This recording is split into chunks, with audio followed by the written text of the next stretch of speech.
going to do in this bit? I'm alright. I'll let you carry on. So we are shooting for, there you go, a serviced accommodation. We're just getting our photographs up to speed, and I just want to show you the living room kitchen of a serviced accommodation. So we've got lots of, well, we don't have lots, but we've got a few nice pictures.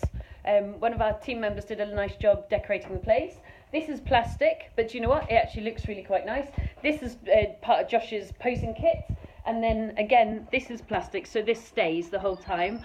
And all we've done is try and show the place as if it is being nicely used. Oh, there you go. And there's a third plastic plant. Now, I am not a fan of plastic plants. I think in day-to-day household living, they look blooming awful. But for a serviced accommodation, they provide a sense of greenery without you having to totally top them up all the time. And once you scale up in a serviced accommodation business, that's really quite difficult to do.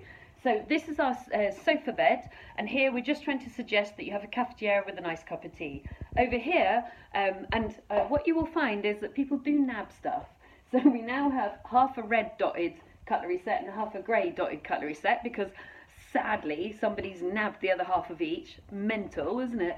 Over here we've basically set the table for supper with some champagne, and that was Josh's touches. And then over here we have the kitchen ready, and it just looks like somebody's cooking. And then obviously we've got the utensils. So we've really kind of got some life, if you like, breathed into the space. You can come in, you can have some apples, you can have some coffee, you can have your supper, or you can cook. It breathes the fact that somebody's doing some living stuff in here, and it feels really rather welcoming.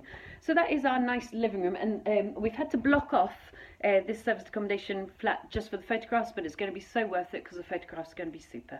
See you soon. Bye.